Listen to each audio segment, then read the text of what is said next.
I was just joking. I've been waiting for you. Seems like someone's in a pretty good mood. Mm-hmm. Catching up with an old friend I hadn't seen in years was truly delightful. By the way, I heard that you had a duel before the throne, with a Fatui Harbinger no less. Courageous and astute. Defeating Signora head-on in a duel means that your strength exceeds my expectations. Still, you did end up victorious. I gather congratulations are in order. Sure feels good to finally thwart the Fatui plan for once. They caused plenty of trouble along the way, but at the very least, they didn't get their hands on another Gnosis. Wait a second. Did you say Gnosis? As in, the little thing that looks something like a chess piece? Yep, that's the one. You've seen one too? Gnosis belong to the Seven. They're what keep them connected to Celestia. Oh. What's wrong? I handed that over.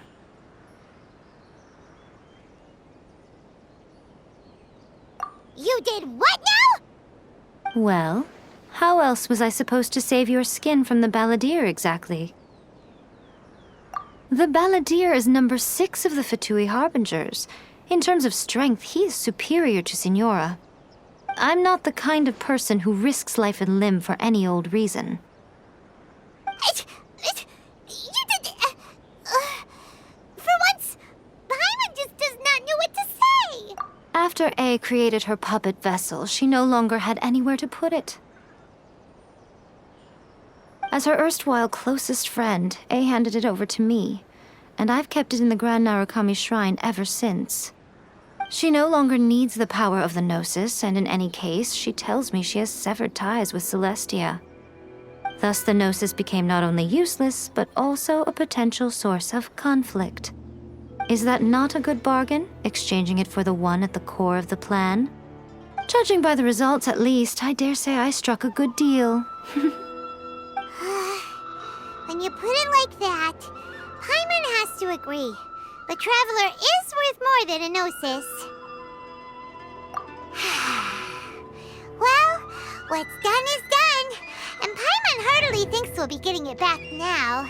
Let's leave the past in the past. So anyway, you still haven't told us why you called us here today. It's to thank you. Really?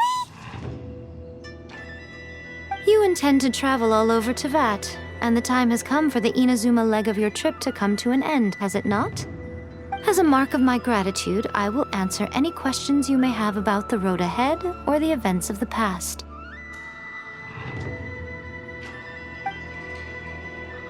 What would you like to know about? That puppet was built with technology that has been lost to time. Perhaps she, as a god, is the only one privy to the knowledge of its origins. Still, there is one other thing on this topic that I suspect you may be curious to know. Before A began modifying her own godly form, she took it upon herself to create a prototype puppet. So, you mean there are 3 Raiden Shoguns? No, the prototype was merely a proof of concept. Its appearance and intellect were not based on A. It was a test. The original plan was for A to simply discard it. But perhaps A thought this to be too cruel, because in the end she chose only to seal the power within it.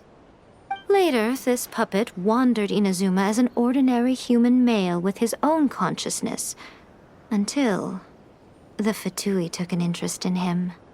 Ugh, not the Fatui. Some eccentric geniuses in the ranks of the Fatui made adjustments to the prototype. The object of divine creation is now the one who has taken possession of the Gnosis. And the prototype puppet is now known as the Balladeer. What a crazy story! It is, isn't it? Who can say whether it's coincidence or destiny?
I'm surprised an outlander like you is aware that there was once a change of Electro Archon. Few citizens of Inazuma are aware of this. Morax told us. He said that the Electro Archon Ball has passed away. Yes. The truth of the matter is that there were two twin gods, Baal and Beelzebul. Twin gods? They won the Archon War together, and when Baal established the shogunate, Beelzebul became her Kagemusha, or shadow warrior. In other words, she acted as Baal's body double. Beelzebul is A, with whom we are now both acquainted. Baal's name was Makoto. As far as the world was aware, there were not two, but one. They complemented each other, and they ruled Inazuma jointly, so there was no need for the public to know the truth. In fact, the name Baal and the title of Raiden Shogun was understood to refer to both of them. Right up until... Until what? Makoto died several hundred years ago in a war that I was not personally involved in. Since then, A has assumed the shogunate. Losing her sister must have been super hard on A. That was when A began to change. Makoto was her greatest loss. Paimon feels like she understands A lot better now after finding that out. So what kind of god was Makoto? I didn't spend a great deal of time with her, but my impression was she was a gentle god, who in each moment cherished the beauty of what was before her. Wow.